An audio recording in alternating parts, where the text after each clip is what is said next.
माननीय प्रधानमंत्री जी,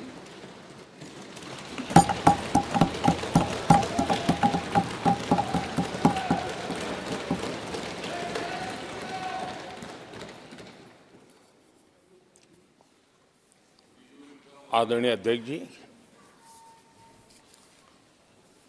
आज का ये दिवस लोकतंत्र की एक महान परंपरा का महत्वपूर्ण दिवस है।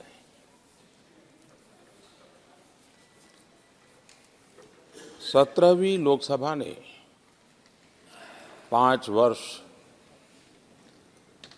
देश सेवा में जिस प्रकार से अनेकविध महत्वपूर्ण निर्णय किए, अनेक चुनौतियों को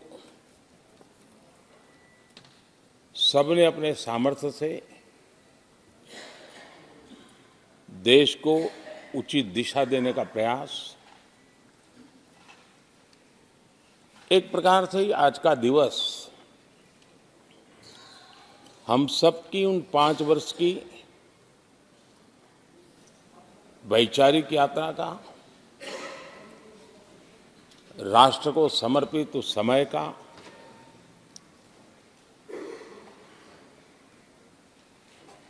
देश को फिर से एक बार अपने संकल्पों को राष्ट्र के चरणों में समर्पित करना ये अवसर है।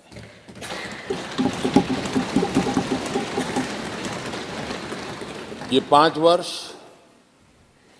देश में रिफॉर्म, परफॉर्म एंड ट्रांसफॉर्म,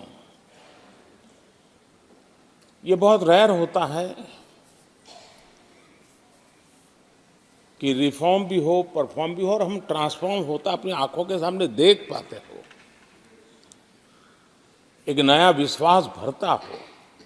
ये अपने आप में 17वीं लोकसभा से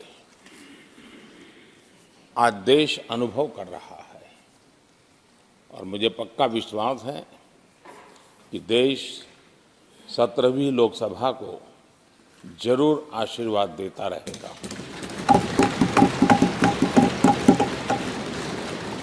इन सारी प्रक्रियाओं में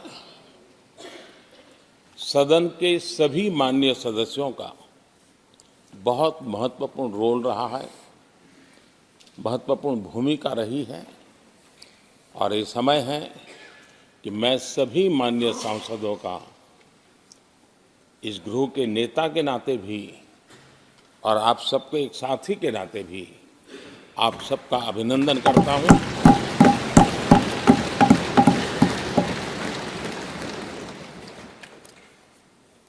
विशेष रूप से आदरणीय अध्यक्ष जी, मैं आपके प्रति भी हृदय से बहुत बहुत आभार व्यक्त करता हूं।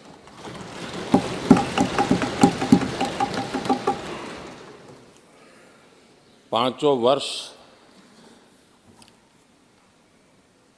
कभी कभी सुमित्रा जी मुक्त हास्य करती थी, लेकिन आप हर पल आपका चेहरा मुस्कान से भरा रहता था। यहाँ कुछ भी हो जाए लेकिन कभी भी उस मुस्कान में कोई कमी नहीं आई।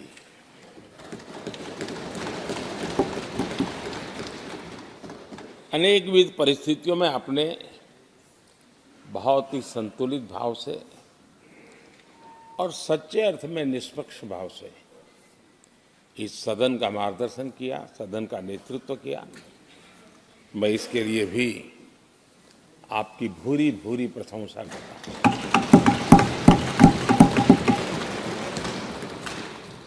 आक्रोश के पल भी आए, आरोप के भी पल आए, लेकिन आपने पूरे धैर्य के साथ इन सभी स्थितियों को संभालते हुए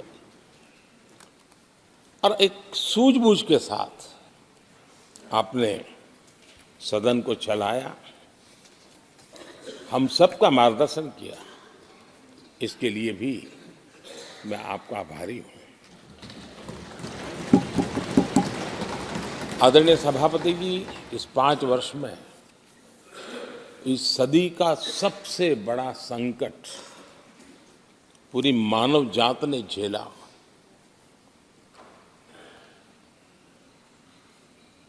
कौन बचेगा, कौन बच पाएगा, कोई किसी को बचा सकता है कि नहीं बचा सकता, ऐसी वो अवस्था थी। ऐसे में सदन में आना, ये भी अपना घर छोड़ के निकलना, ये भी संकट का काल था। उसके बाद भी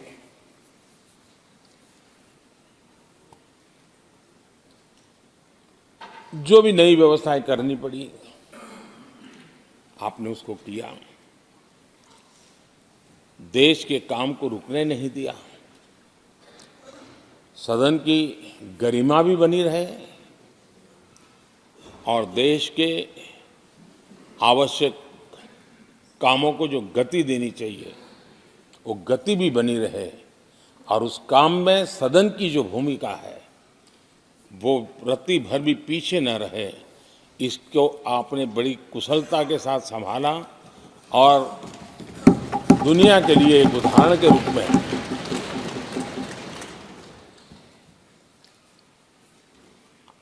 आदरणीय सभापति जी, मैं माननीय सांसदों का भी इस बात के लिए आज एक बार आभार व्यक्त करना चाहता हूं कि उस कालखंड में देश की आवश्यकताओं को देखते हुए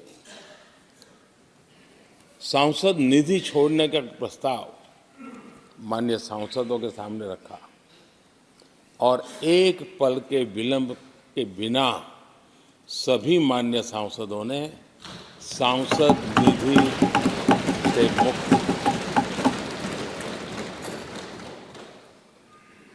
इतना ही नहीं, एक देशवासियों को पॉजिटिव मैसेज देने के लिए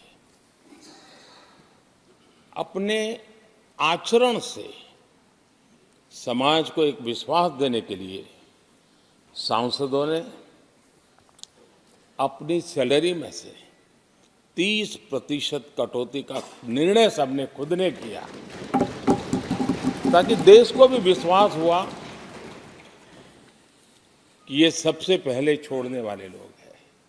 और आदरणीय सभापति जी, हम सभी सांसद बिना कारण साल में 2 बार हिंदुस्तान के मीडिया के किसी न किसी कोने में गाली खाते रहते थे कि ये सांसदों को इतना मिलता है और कैंटीन में इतने में खाते हैं, बाहर इतने में मिलता है, कैंटीन में इतने में मिलता है, बाहर यानी पता नहीं बाहर नोट लिए जाते थे।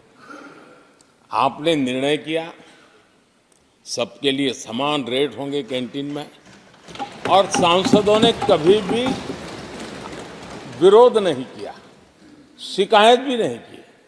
और सभी सांसदों की बिना कारण इतनी फजेत करने वाले लोग मजे लेते थे, उससे हम सबको आपने बचा लिया। इसके लिए भी मैं आपका आभार व्यक्त करता हूं। आदरणीय सभापति जी, ये बात सही है कि हमारे कई लोकसभा के, चाहे 17वीं हो, 16वीं हो, 15वीं हो, संसद का नया भवन होना चाहिए, इसकी चर्चा सबने की, सामूहिक रूप से की, एक स्वर से की, लेकिन निर्णय नहीं होता था। ये आपका नेतृत्व है जिसने निर्णय किया, चीज़ों को आगे बढ़ाया, सरकार के साथ अनेक मीटिंगें की, और उसी का परिणाम है कि आज देश को ये नया संसद भवन प्राप्त हुआ है। आदरणीय सभापति जी, एक संसद के नए भवन में एक विरासत का अंश और जो आजादी की पहली पल थी, उसको जीवंत रखने का हमेशा हमेशा हमारे मार्गदर्शक रूप में ये सेंगोल को यहाँ स्थापित करने का काम, और अब प्रतिवर्ष उसको सेरेमोनियल इवेंट के रूप में उसको हिस्सा बनाने का एक बहुत बड़ा काम आपके नेतृत्व में हुआ है, जो भारत की आने वाली पीढ़ियों को हमेशा हमेशा हमें आज़ादी के उस प्रथम पल के साथ जोड़ के रखेगा, और आज़ादी की वो पल क्यों थी हमें वो याद रहेगा, तो देश को आगे ले जाने की वो प्रेरणा भी बनी रहेगी। उस पवित्र काम को आपने किया है। आदरणीय सभापति जी, ये भी सही है कि इस कालखंड में G20 की अध्यक्षता का भारत को मिली। भारत को बहुत सम्मान मिला। देश के हर राज्य ने अपने अपने तरीके से विश्व के सामने भारत का सामर्थ्य और अपने राज्य की पहचान बखूबी प्रस्तुत की, जिसका प्रभाव आज भी विश्व के मन पर है। उसके साथ आपके नेतृत्व में G20 की तरह P20 का जो सम्मेलन हुआ और विश्व के अनेक देशों के स्पीकर्स यहाँ आए, और मदर ऑफ डेमोक्रेसी भारत किस महान परंपरा को लेकर के, किस डेमोक्रेटिक वैल्यूज को लेकर के सदियों से हम आगे बढ़े हैं। व्यवस्थाएं बदली होगी, लेकिन डेमोक्रेटिक मन भारत का हमेशा बना रहा है। उस बात को आपने विश्व के स्पीकर्स के सामने बखूबी प्रस्तुत की, और भारत को लोकतांत्रिक व्यवस्थाओं में भी एक प्रतिष्ठा प्राप्त कराने का काम आपके नेतृत्व में हुआ। आदरणीय सभापति जी, मैं एक बात के लिए आपका विशेष अभिनंदन करना चाहता हूं।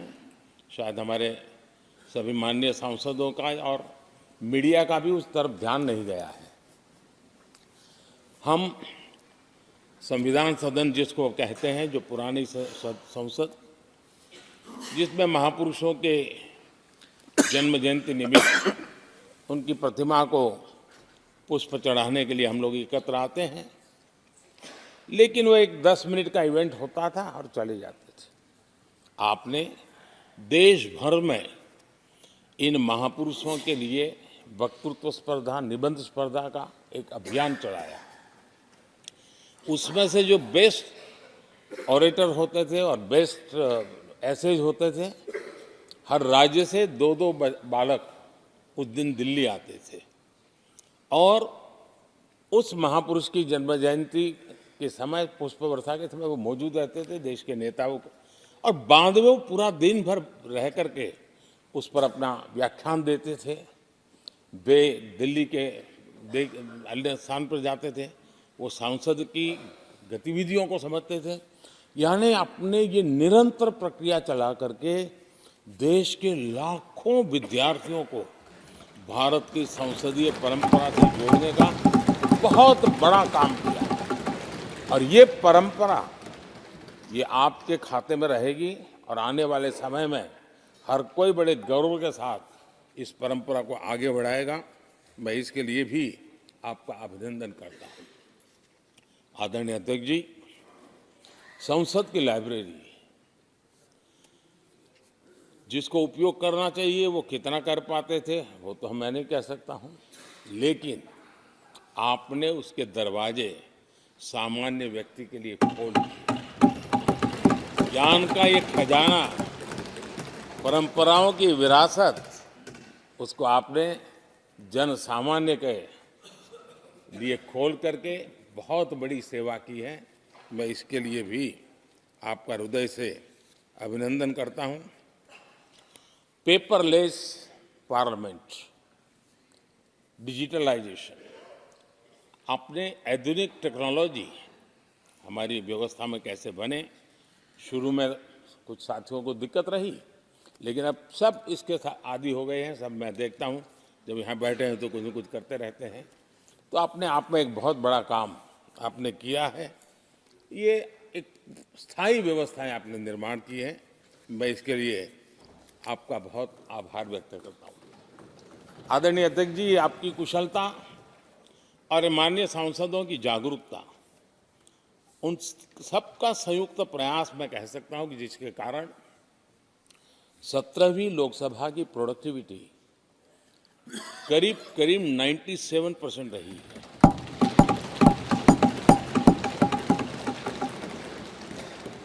नाइन्टी 97% प्रोडक्टिविटी अपने आप में प्रसन्नता का विषय है, लेकिन मुझे विश्वास है कि आज जब 17वीं लोकसभा की हम समाप्ति की तरफ बढ़ रहे हैं, तब एक संकल्प लेकर के 18वीं लोकसभा प्रारंभ होगी कि हम हमेशा 100% से ज़्यादा प्रोडक्टिव वाली हमारी कार्यवाही करेंगे, और उसमें भी 7 सत्र 100% से भी ज़्यादा प्रोडक्टिविटी वाले रहेंगे। ये भी, और मैंने देखा आपने रात रात बैठ करके भी हर सांसदों के मन की बात को आपने सरकार के ध्यान में लाने का भरपूर प्रयास किया। मैं इन सफलता के लिए सभी माननीय सांसदों का और सभी फ्लोर लीडर्स का भी हृदय से आभार और अभिनंदन व्यक्त करता हूं। पहले सत्र में, 17वीं लोकसभा के पहले सत्र में दोनों सदन ने 30 विधेयक पारित किए थे। ये अपने आप में रिकॉर्ड है।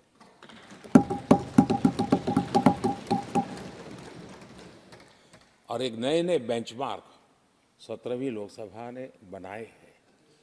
आदरणीय अध्यक्ष जी, आजादी के 75 वर्ष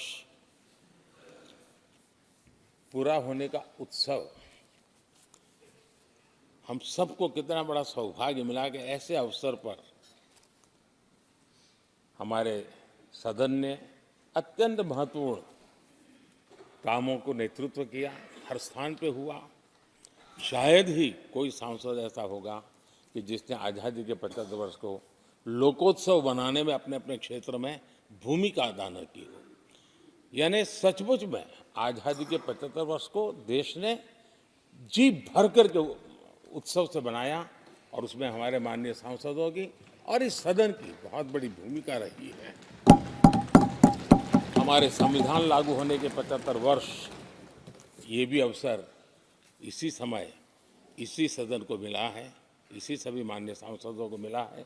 और संविधान की जो भी जिम्मेवारियां, उसकी शुरुआत यहाँ से होती है, और उनके साथ जुड़ना ये अपने आप में बहुत बड़ी प्रेरक है। आदरणीय अध्यक्ष जी, इस कार्यकाल में बहुत ही रिफॉर्म्स हुए हैं और गेम चेंजर है। 21वीं सदी के भारत की मजबूत नींव उन सारी बातों में नजर आती है। एक बड़े बदलाव की तरफ तेज गति से देश आगे बढ़ा है, और इसमें भी सदन के सभी साथियों ने बहुत ही उत्तम मार्गदर्शन किया है, अपनी हिस्सेदारी जताई है, और देश,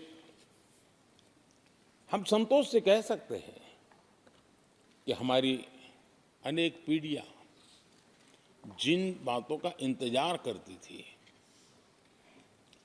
ऐसी बहुत से काम इस 17वीं लोकसभा के माध्यम से पूरे हुए। पीढ़ियों का इंतजार खत्म हुआ। अनेक पीढ़ियों ने एक संविधान, इसके लिए सपना देखा था, लेकिन हर पल उस संविधान में एक दरार दिखाई देती थी, एक खाई नजर आती थी, एक रुकावट चुभती थी। लेकिन इसी सदन ने धारा 360, आर्टिकल 370 हटा करके संविधान के पूर्ण रूप को, उसके पूर्ण प्रकाश के साथ उसका प्रकटीकरण हुआ। और मैं मानता हूं, जब संविधान के 75 वर्ष हुए हैं। जिन जिन महापुरुषों ने संविधान को बनाया है, उनकी आत्मा जहां भी होगी, जरूर हमें आशीर्वाद देते होंगे। ये काम हमने पूरा किया है।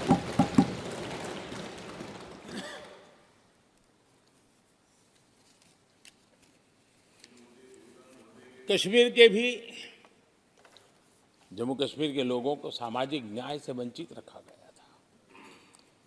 आज हमें संतोष है कि सामाजिक न्याय का जो हमारा कमिटमेंट है, वो हमारे जम्मू कश्मीर के भाई बहनों को भी पहुंचा करके हम आज एक संतोष की अनुभूति कर रहे हैं। आदरणीय अध्यक्ष जी, आतंकवाद नासूर बनके देश के सीने पर गोलियां चलाता रहता था। मां भारती की धरा आए दिन रक्त रंजित हो जाती थी। देश के अनेक वीर होनहार लोग आतंकवाद के कारण बलि चढ़ जाते थे। हमने आतंकवाद के विरुद्ध सख्त कानून बनाए, इसी सदन ने बनाए। मुझे पक्का विश्वास है कि उसके कारण जो लोग ऐसी समस्याओं का लिए जूझते हैं, उनको एक बल मिला है, मानसिक रूप के उनका कॉन्फिडेंस बढ़ा है, और भारत को पूर्ण रूप से आतंकवाद से मुक्ति का उसमें एक एहसास हो रहा है, और वो सपना भी सिद्ध होके रहेगा।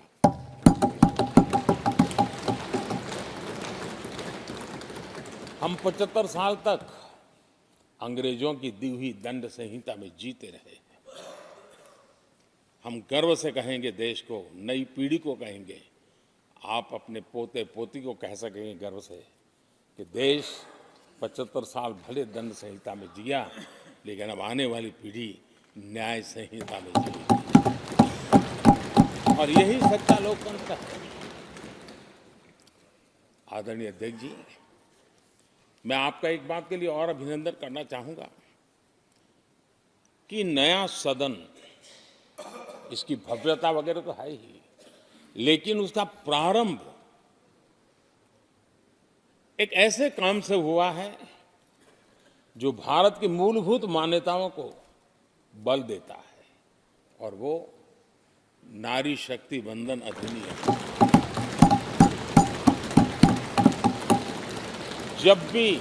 जब भी इस नए सदन की चर्चा होगी, तो नारी शक्ति वंदन अधिनियम, इसका जिक्र होकर के, यानी एक, और भले ही वो छोटा सत्र था, लेकिन दूरगामी निर्णय करने वाला सत्र था। इस नए सदन की पवित्रता का एहसास उसी पल शुरू हो गया था, जो हम लोगों को एक नई शक्ति देने वाला है, और उसी का परिणाम है कि आने वाले समय में जब बहुत बड़ी मात्रा में यहाँ हमारी माताएं बहनें बैठी होगी, देश गौरव की अनुभूति करेगा।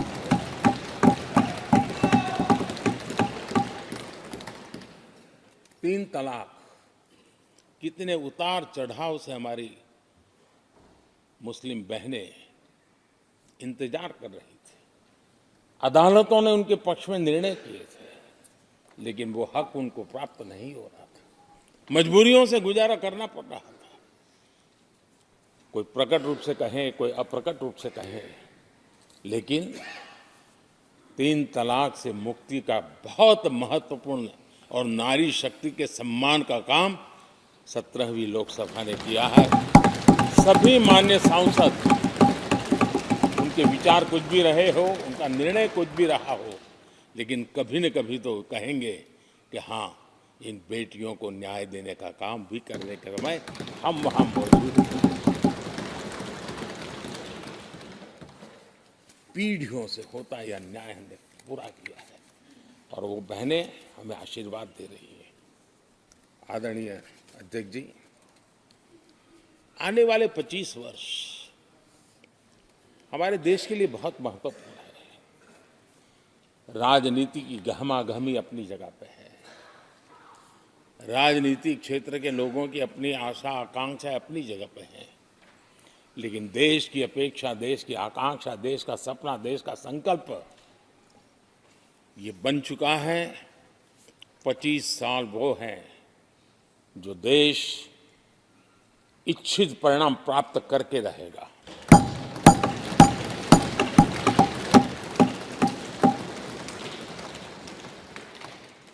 उन्नीस 1930 में जब महात्मा गांधी जी ने दांडी की यात्रा की थी, नमक का सत्याग्रह था,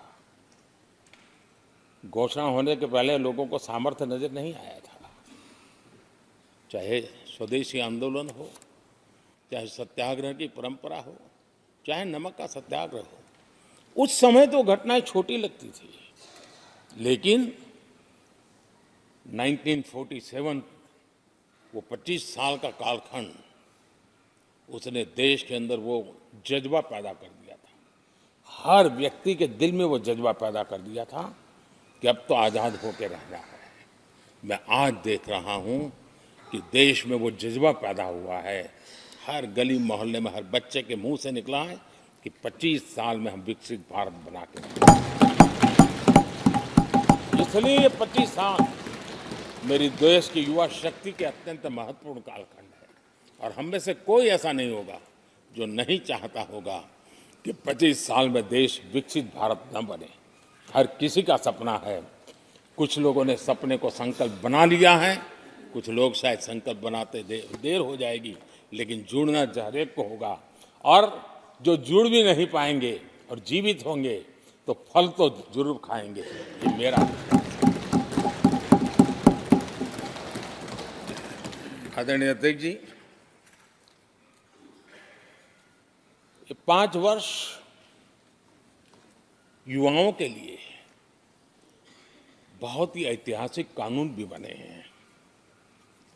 व्यवस्था में पारदर्शिता लाकर युवाओं को नए मौके दिए गए हैं। पेपर लीक जैसी समस्या जो हमारे युवाओं को चिंतित करती थी, हमने बहुत ही कठोर कानून बनाया है ताकि उनके मन में जो सवाल या निशान था और उनको व्यवस्था के प्रति उनका गुस्सा था, उसको एड्रेस करने का सभी माननीय सांसदों ने देश के युवाओं के मन के भाव को समझ करके बहुत ही महत्वपूर्ण निर्णय किया है।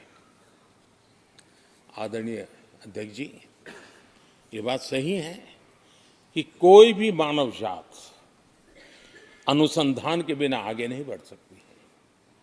उसको नित्य परिवर्तन के लिए अनुसंधान अनिवार्य होते हैं, और मानव जात का लाखों साल का इतिहास गवाह है कि हर काल में अनुसंधान होते रहे हैं, जीवन बढ़ता चला गया है, जीवन का विस्तार होता गया है। इस सदन ने विधिवत रूप से कानूनी व्यवस्था खड़ी करके अनुसंधान को प्रोत्साहन देने का बहुत बड़ा काम किया है। नेशनल रिसर्च फाउंडेशन, ये कानून आमतौर पर रोजमर्रा की राजनीति की चर्चा का विषय बन नहीं पाता, लेकिन इसके परिणाम बहुत दूरगामी होने वाले हैं, और इतना बड़ा महत्वपूर्ण काम ये 17वीं लोकसभा ने किया है। मुझे पक्का विश्वास है देश की युवा शक्ति में इस व्यवस्था के कारण दुनिया का रिसर्च और का एक हब हमारा देश बन सकता है। हमारे देश की युवा के टैलेंट ऐसी है, आज भी दुनिया की बहुत कंपनियां ऐसी हैं जिनके इनोवेशन के काम आज भी भारत में हो रहे हैं, लेकिन एक बहुत बड़ा हब बनेगा, ये मेरा पूरा विश्वास है। आदरणीय अध्यक्ष जी, 21वीं सदी में हमारी बेसिक नीड्स पूरी तरह बदल रही है। कल तक जिसका कोई मूल्य नहीं था, कोई ध्यान नहीं था, वो आने वाले में बहुत अमूल्य बन चुका है। जैसे डेटा, पूरी दुनिया में चर्चा है डेटा का सामर्थ्य क्या होता है। हमने डेटा प्रोटेक्शन बिल ला करके पूरी भावी पीढ़ी को सुरक्षित कर दिया है। पूरी भावी को एक नया शस्त्र हमने उसके हाथ में दिया है, जिसके आधार पर वो अपने भविष्य को बनाने के लिए इसका सही इस्तेमाल भी करेंगे। और digital personal data protection act, ये हमारी 21वीं सदी की पीढ़ी को और दुनिया के लोगों को भी भारत के इस एक्ट के प्रति रुचि बनी हुई है। दुनिया के देश उसका अध्ययन करते हैं, अपने अपना नई नई व्यवस्था अनुकूल करने के लिए प्रयास कर रहे हैं। और डाटा का उपयोग कैसे हो, उसकी भी उसमें गाइडलाइंस है। अनेक प्रकार से प्रोटेक्शन का पूरा प्रबंध करते हुए इसका सामर्थ्य कैसे आए, जिस डेटा को लोगों को गोल्ड माइन कहते हैं, न्यू ऑयल कहते हैं, मैं समझता हूँ वो सामर्थ्य भारत को प्राप्त हो। और भारत इस शक्ति के इसलिए विशेष है क्योंकि विविधताओं से भरा हुआ देश है। हमारे पास जिस प्रकार की जानकारी और हमारे साथ जुड़े हुआ डेटा जो जनरेट होता है, सिर्फ हमारा रेलवे पैसेंजर्स का डेटा कोई देख ले, दुनिया के लिए बहुत बड़ा संशोधन का विषय बन सकता है। उसकी ताकत को हमने पहचान करके इस कानूनी व्यवस्था को दिया है। आदरणीय अध्यक्ष जी, जल थल नभ, इस सदियों से इन क्षेत्रों की चर्चा चली है, लेकिन अब समुद्री शक्ति और स्पेस की शक्ति और साइबर की शक्ति, एक ऐसी त्रिविध शक्तियों का मुकाबला करने की आवश्यकता खड़ी हुई है। और विश्व जिस प्रकार के संकटों से गुजर रहा है और विश्व जिस प्रकार के विचारे प्रभाव पैदा करने का प्रयास कर रहे हैं, तब इन क्षेत्रों में हमें सकारात्मक सामर्थ्य भी पैदा करना है और नकारात्मक शक्तियों से अपने आप को, हर चुनौती को चुनौती लेने का सामर्थ्य भी बनाना है। और उसके लिए आवश्यक स्पेस से जुड़े रिफॉर्म्स बहुत अनिवार्य थे और बहुत दूरगामी दृष्टि के साथ स्पेस के रिफॉर्म का काम हमारे यहाँ हुआ है। आदरणीय अध्यक्ष जी, देश ने जो आर्थिक रिफॉर्म किए हैं उसमें 17वीं के लोकसभा के सभी माननीय सांसदों की बहुत बड़ी भूमिका रही है।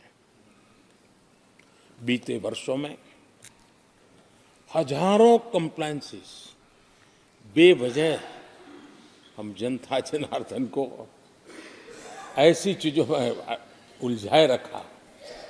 ये गवर्नेंस की एक ऐसी विकृत व्यवस्था विकसित हो गई, उसमें से मुक्ति दिलाने का बहुत बड़ा काम हमारे यहाँ हुआ है। और इसके लिए भी ये सदन का मैं आभारी हूँ। यानी इस प्रकार के कंप्लायंसेस के बोझ में सामान्य व्यक्ति तो दब जाता है। और मैंने तो एक बार लाल किले से भी कहा था, हम जब मिनिमम गवर्नमेंट मैक्सिमम गवर्नेंस कहते हैं, मैं दिल से मानता हूं कि लोगों की जिंदगी में से जितना जल्द सरकार निकल जाए उतना ही लोकतंत्र का सामर्थ्य बढ़े। रोजमर्रा की जिंदगी में हर डगर पे सरकार टांग क्यों अड़ाए? हाँ, जो अभाव में है उसके लिए सरकार हर पल मौजूद हो, लेकिन सरकार का प्रभाव उसकी जिंदगी को ही रुकावट बना दे, ऐसी लोकतंत्र नहीं हो सकता है। और इसलिए हमारा मकसद है सामान्य मानवी की जिंदगी से सरकार जितनी हट जाए, कम से कम उसकी जिंदगी में सरकार का नाता रहे, वैसा समृद्ध लोकतंत्र दुनिया के सामने हमने आगे बढ़ाना चाहिए। उस सपने को पूरा करेंगे।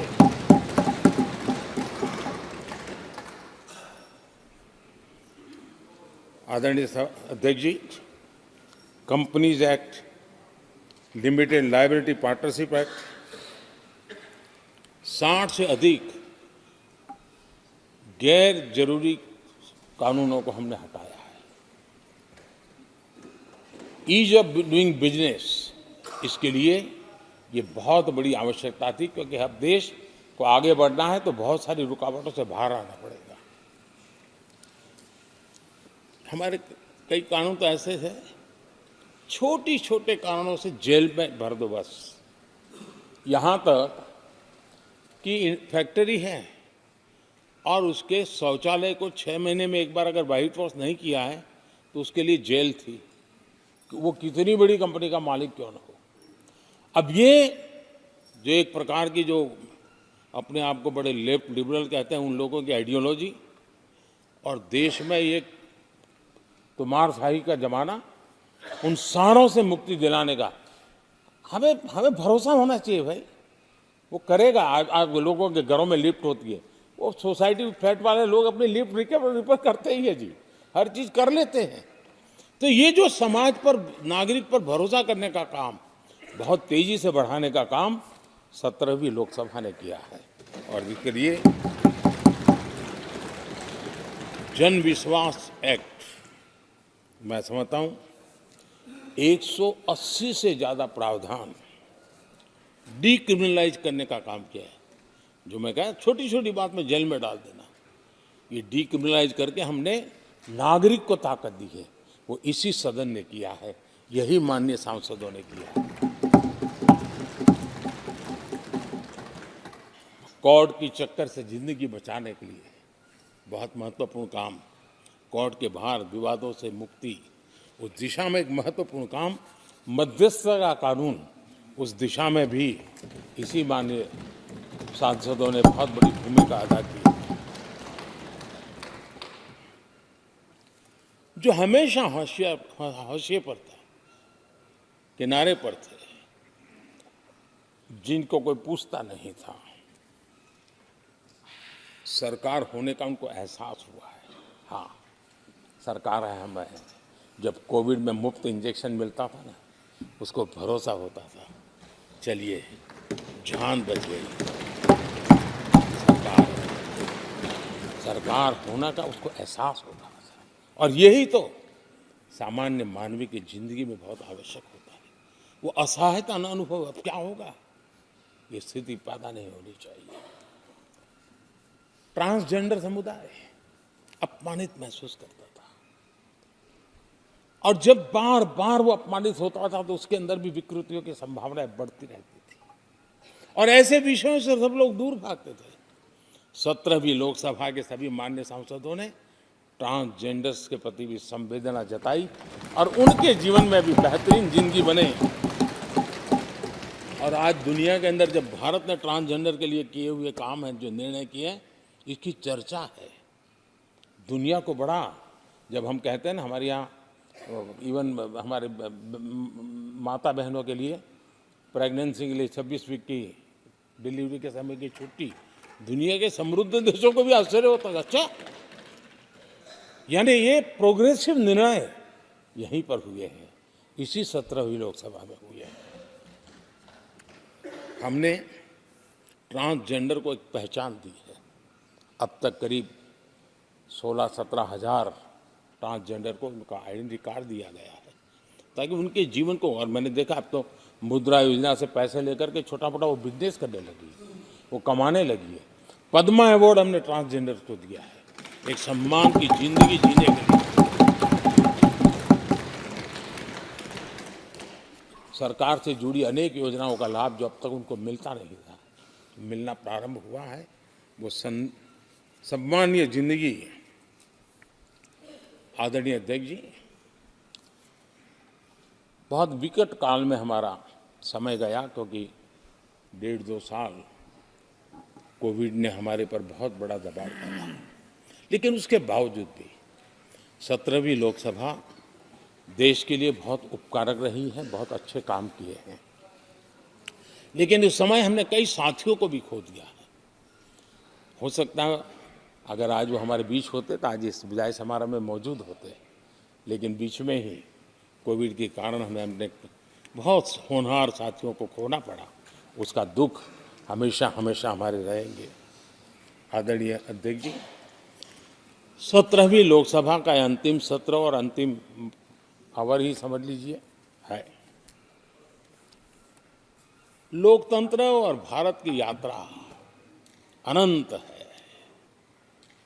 अनेक, और ये देश किसी पर्पज के लिए है, उसका कोई लक्ष्य है, वो पूरी मानव जात के लिए। चाहे श्री अरविंदो ने देखा हो, चाहे स्वामी विवेकानंद जी ने देखा हो, लेकिन आज उन शब्दों में, उस विजन में सामर्थ्य था, वो हम आंखों के सामने देख पा रहे हैं।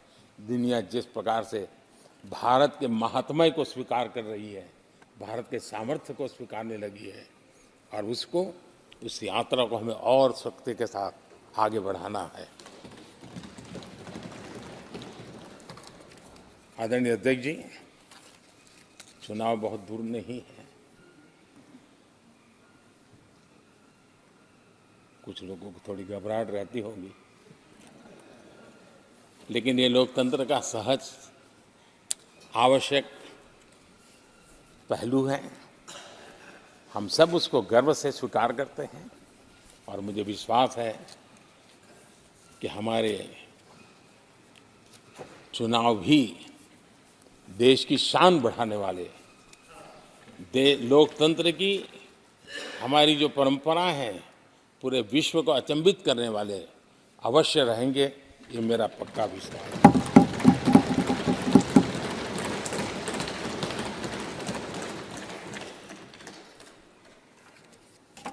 आदरणीय अध्यक्ष जी, मैं सभी माननीय सांसदों का जो सहयोग मिला है, जो निर्णय हम कर पाए हैं, और कभी कभी हमले भी इतने मज़ेदार हुए हैं कि हमारे भीतर की शक्ति भी खिल करके निकली है। और मेरा तो परमात्मा की कृपा रही है कि मुझे जब चुनौती आती है तो ज़रा और आनंद आता है। हर चुनौती को हम सामना कर पाए हैं, बड़े आत्मविश्वास और विश्वास के साथ हम चले हैं। आज राम मंदिर को लेकर के इस सदन ने जो प्रस्ताव पारित किया है, वे देश की भावी पीढ़ी को इस देश के मूल्यों पर गर्व करने की संवैधानिक शक्ति देगा। ये सही है कि हर किसी में ये सामर्थ्य नहीं होता है कि ऐसी चीज़ों में तो कोई हिम्मत दिखाते हैं, कुछ लोग मैदान छोड़ के भाग जाते हैं, लेकिन फिर भी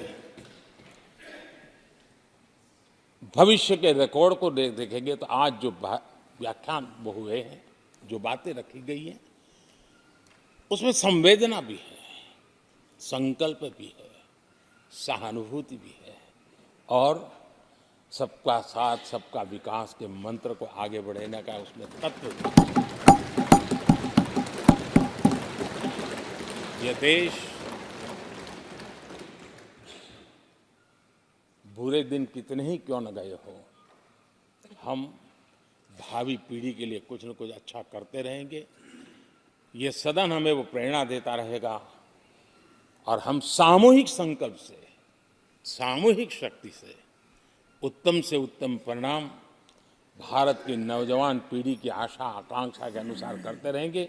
इसी विश्वास के साथ फिर एक बार आपका आभार प्रकट करता हूँ, सभी माननीय सांसदों का आभार प्रकट करता हूँ। बहुत बहुत धन्यवाद।